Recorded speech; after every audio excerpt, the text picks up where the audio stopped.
असम भारत का वो राज्य जिसे दुनिया उसकी चाय और उसकी महकदार फसलों के लिए पहचानता है। यहाँ की हरी भरी घाटियां, ब्रह्मपुत्र की उपजाऊ मिट्टी और साल भर मिलने वाली बारिश मिलकर एक ऐसा क्लाइमेट बनाती हैं जहाँ उगती है दुनिया की सबसे फेमस असम टी।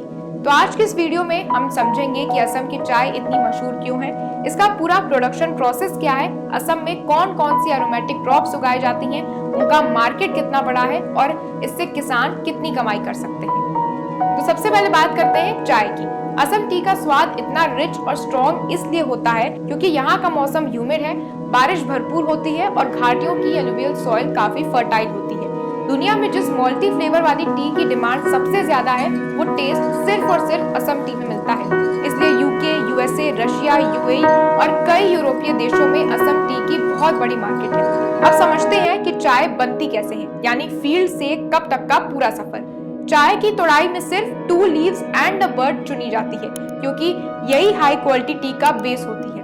पत्तियां तोड़ने के बाद उन्हें विदरिंग के लिए रखा जाता है ताकि एक्स्ट्रा मॉइस्चर निकल जाए। इसके बाद आता है रोलिंग, जहां मशीन पत्तियों को रोल करती है और उनका अरोमा बाहर आता है। फिर फर्मेंटेशन होता है जो असम टी का असली कैरेक्टर बनाता है। यही टी का कलर और फ्लेवर निर्धारित करता है। इसके बाद ड्राइंग होता है ताकि पत्तियों में पूरा फ्लेवर लॉक हो जाए और फिर सॉर्टिंग और ग्रेडिंग की जाती है। सीटीसी, ऑर्थोडॉक्स, डस्ट और कई प्रीमियम ग्रेड्स बनाए जाते हैं। आखिर में इसी चाय को दुनिया भर में फिर एक्सपोर्ट किया जाता है। अब आता है सबसे इम्पोर्टेंट सवाल, कमाई कितनी होती है। अगर चाय की बात करें तो असम का एक छोटा किसान लगभग 45 से 70 रुपए पर किलो तक कमा सकता है और हाई क्वालिटी के लिए 80 से 100 रुपए पर किलो। अगर चाय ऑर्थोडॉक्स क्वालिटी की है तो एक्सपोर्ट में और भी ज्यादा इनकम मिल जाती है। एरोमेटिक क्रॉप्स की अगर कमाई की बात करें तो सिट्रोनेला ऑयल 1100 से 1500 पर केजी, लेमन ग्रास ऑयल 1000 से 1400 पर केजी और पचौली ऑयल 3000 से 4000 पर केजी तक बिक सकता है। टर्मरिक और जिंजर की भी अच्छी डिमांड है। टर्मरिक 100 से 200 रुपए पर किलो और जिंजर 35 से 90 पर किलो तक पहुंच जाता है। अगर सच कहें तो चाय एरोमेटिक क्रॉप्स असम की सबसे बड़ी एग्रीकल्चरल स्ट्रेंथ है।